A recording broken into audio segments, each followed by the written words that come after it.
Buongiorno cari amici e benvenuti anche oggi a una piccola live splash del vostro Marietto Veneziano. Oggi parleremo di quelle persone che puntano a un certo punto della loro vita sulla magia perché hanno tentato altre strade e non sono riusciti a raggiungere i loro obiettivi. E allora o perché hanno visto dei film di magia, modello Harry Potter, o altre tipologie di film in cui spiega in modo hollywoodiano la magia, pensano che basta una pacca sulle spalle, una spadata, un cerchio, no?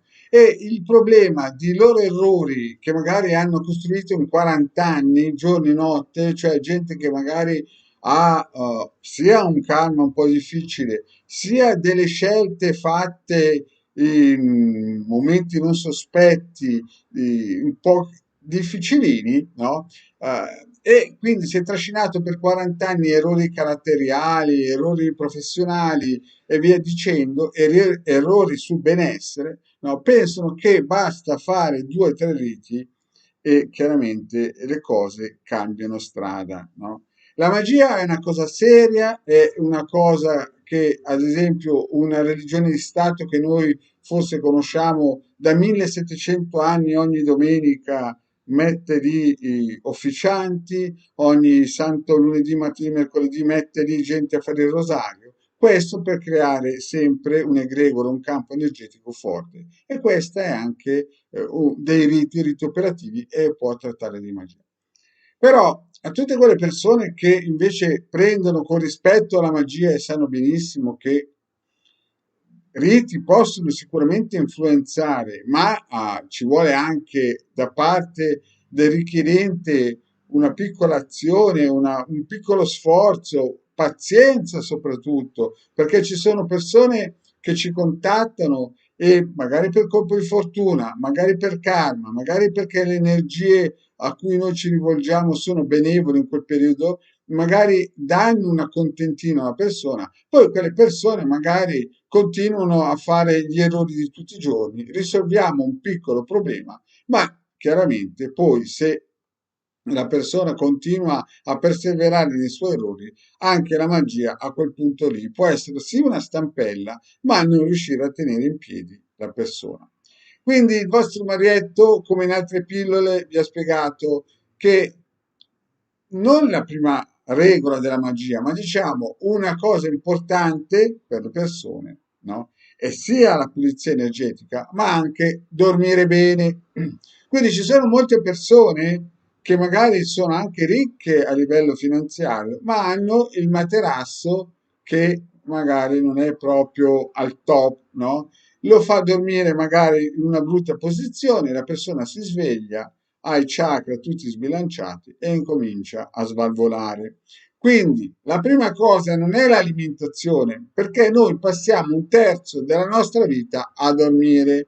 Quindi più il materasso è performante, più il materasso è ok, più anche, sembra barzellette, ma i riti di magia possono avere dei risultati performanti. Poi c'è l'alimentazione, poi le amicizie che si frequentano, perché come in un caso che mi è successo a me personalmente, un giorno vado a fare la spesa in un supermercato, metto la mano sopra un carrello e mi becco un parassita vibrazionale immenso. Quindi, cari miei, ci sono tante varianti, tanti variabili che bisogna tenere in conto quando si contatta un esoterista. Quindi se voi già dormite male, se voi poi mangiate male, se voi poi avete delle amicizie che vi influenzano in modo negativo, magari fumano, bevono, mangiate oltre misura, non andate a camminare la mattina presto, i riti di magia certamente faranno la loro parte, però chiaramente saranno messi in una condizione di salita. Quindi è chiaro che ci vuole un equilibrio, non credere che il mago riesca a risolvere i problemi che avete creato in 40 anni, in 4-5 operazioni. Poi ve l'ho sempre detto, un rito operativo per essere performante deve funzionare per almeno 9 mesi. Questo che cosa vuol dire? Vuol dire che il mago deve operare una volta al mese con la luna giusta, con i pianeti giusti, per 9 volte. Se funziona prima, è un colpo di fortuna, è un karma.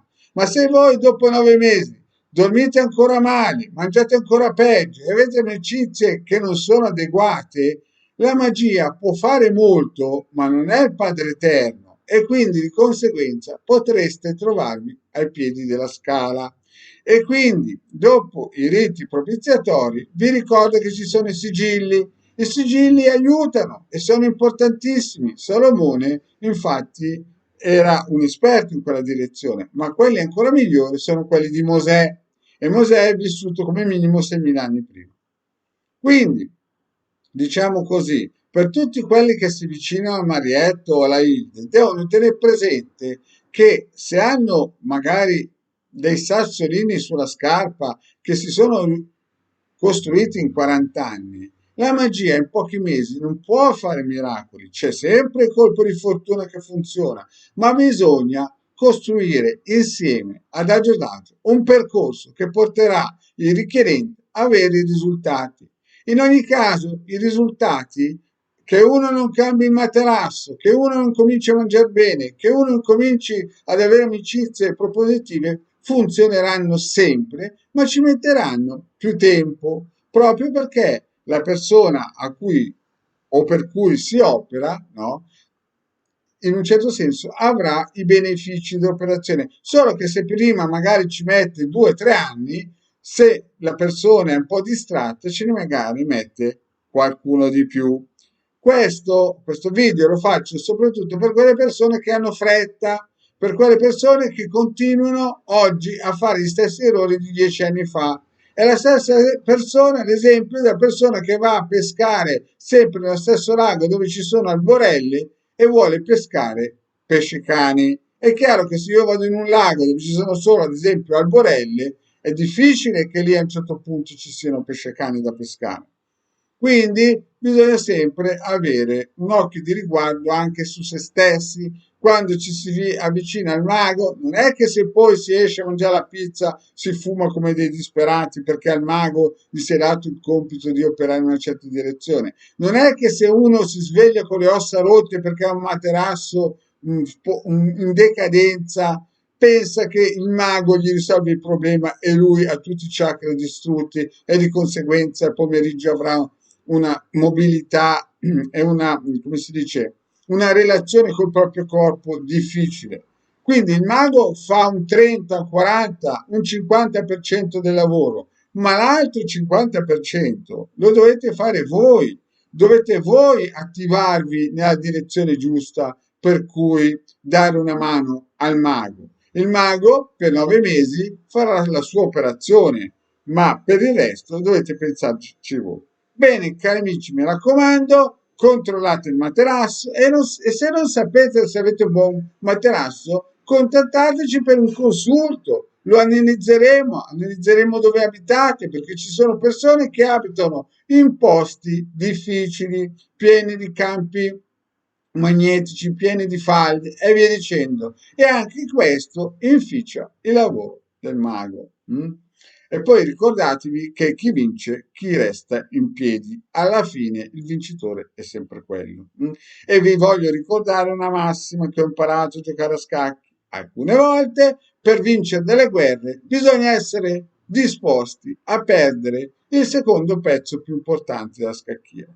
Se non siete disposti in una guerra ad arrivare a quel punto, siete destinati molto probabilmente a perdere. Bene, cari amici, il Degario Marietto Veneziano vi aspetto da sempre per un consulto. Il numero di telefono lo vedete qui. Ci vediamo alla prossima. Ciao.